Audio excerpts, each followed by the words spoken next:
మానవతరాయ్ గారు చెప్పండి. ఇప్పుడు మెడికల్ ఆగిపోతే కష్టం కదా సరే. ఇప్పుడు స్టూడెంట్స్ వారం రోజులు కాలేజ్ ఆగిపోతే ఇంకో వారం రోజులు మళ్ళీ సాటర్డేనో సండేనో పెట్టి నడిపిస్తారు. పేదవాళ్లకు కార్పొరేట్ వైద్యం అందించాలనే సదుద్దేశంతో ఉమ్మడి రాష్ట్రంలో దివంగత నేత వైఎస్ రాజశేఖర రెడ్డి గారు ప్రవేశపెట్టిన పథకం. కాంగ్రెస్ ప్రభుత్వం అంటే మళ్ళీ మొన్న అధికారంలోకి వచ్చింది, అంటే దాదాపు 19-20 నెలలు అవుతుంది. ఈ 20 నెలల కాలంలో గత ప్రభుత్వం 730 కోట్లు బకాయిలు అట పెట్టిపోయింది. అంటే కేసీఆర్ ప్రభుత్వం వచ్చిన ఏడాది కాలంలోనే మొత్తం 1130 కోట్లను ఎవరైతే ఇప్పుడు గతంలో కూడా ఇట్లా స్ట్రైక్ చేశారు, వీళ్ళు మేము ఉద్యమం చేస్తాం బంద్ చేస్తాం అన్నారు. అయినా స్పందించి కూర్చోబెట్టి మాట్లాడి దామోదర రాజనరసింహ గారు 1130 కోట్లు అంటే మేము 400 కోట్ల బకాయిలు మావి, 730 కోట్ల బకాయిలు వాళ్ళే ఇచ్చేసినాం.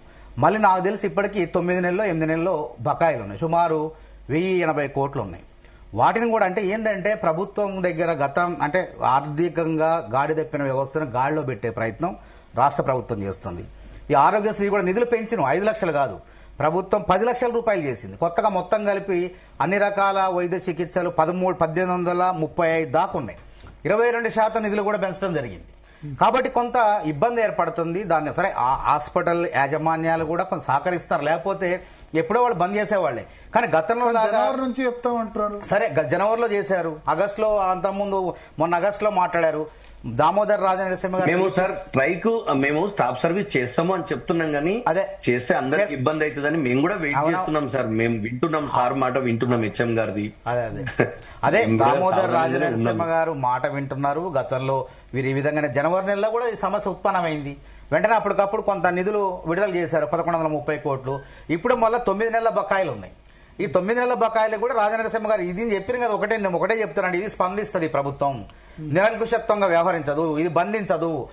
కూర్చోబెట్టి సానుకూలంగా బుజ్జగించిగో ఇట్లన్నది ఇది తీసుకోండి, మళ్ళీ పేదలకు సేవ చేయండి, మీరు చేయండి, మేము చేద్దాం, మనందరం కలిసి రాష్ట్రాన్ని పేదలకు కార్పొరేట్ వైద్యం అందించాలనేటువంటి సదుద్దేశంతో ముందుకు పోతే గానీ ఎగ్గొట్టాల బెదిరింపులు ధోరణులకు దిగటం అనేది ఉండదు. దయచేసి అట్లేం లేదు సార్. మాకు అంతకుముందు 9 సంవత్సరాల్లో ఉన్న రెస్పాన్స్ కంటే ఈ 2 సంవత్సరాల్లో మాకు రిసీవింగ్ రెస్పాన్స్ మాకు నచ్చ చెప్పడం అంతా బాగుంది. నేను అదే అంటారా సార్, మేడం కూడా చాలా మమ్మల్ని అర్థం చేసుకున్నారు. ఇప్పుడు అదే డాక్టర్ గారు నేను అదే అంటున్నా. ఇప్పుడు మేము ప్రతి నెల మాకు ఒక 170-180 కోట్లు రిలీజ్ చేస్తే మాతో పాటు నిమ్స్, మందులు, government hospitals, private hospitals, private medical కాలేజీలు, సిహెచ్సిలు, పిహెచ్సిలు, ఇక్కడ వరకు ఆరోగ్యశ్రీ, ఈ మిగతా ఉస్మానియా, గాంధీ అన్ని సూర్యప్రకాష్ గారు 200 కోట్లతోనే హ్యాపీగా ఉంటది సార్. చిన్న బడ్జెట్ సార్ ఇది. అవునవు మేము చెప్పేది అదే అండి. మీరు సంయమనంగా ప్రభుత్వం కూడా మిమ్మల్ని బెదిరింపు ధోరణిలో దిక్కుండా బుజ్జగించో లాలించో సేవ చేద్దాం అనే ధోరణిలో వెళ్తాం తప్ప గతంలో లాగా నిర్లక్ష్యంగా వ్యవహరించడం అది చేయట్లేదు. అది గుర్తుపెట్టుకోండి. కాబట్టి నాకు తెలిసి చర్చలకు పిలిచిన సమాచారం వచ్చింది. కాబట్టి తప్పకుండా డాక్టర్ గారు వారు పొలిటికల్ స్టేట్మెంట్ ఇచ్చినట్టు ఇస్తా ఉన్నారు, అర్థం కావట్లేదు. వారు ఇంతకుముందు భరత్ గారు మాట్లాడితే ఏమన్నారు, గత సంవత్సరం 2023 నవంబర్ కంటే ముందు ఉన్నటువంటి బిల్స్ ఏమైనా పెండింగ్ ఉన్నట్టు ఏం లేవని వారే చెప్పారు, క్లీన్ చిట్ ఇచ్చారు. మళ్ళీ ఈ ప్రభుత్వం బాగుందని మరి వాళ్ళే అంటారు. ఇప్పుడు డాక్టర్ గారు 2014 సరిపోవట్లేదు. అలాగే 2014లో రాష్ట్రం అధికారంలోకి వచ్చిన తర్వాత, తెలంగాణ రాష్ట్రం వచ్చిన తర్వాత కేసీఆర్ గారు మొదటిసారి ముఖ్యమంత్రి అయిన తర్వాత ఒక కొత్త రాష్ట్రము ఒక సెటరేట్ కావడానికి దాదాపు 2 సంవత్సరాలు పట్టింది. తర్వాత కొద్ది కాలం తర్వాత నోట్ల రద్దు చేయడం జరిగింది, తర్వాత జిఎస్టీ రావడం జరిగింది, తర్వాత కరోనా లాంటి మహమ్మారి రావడం జరిగింది.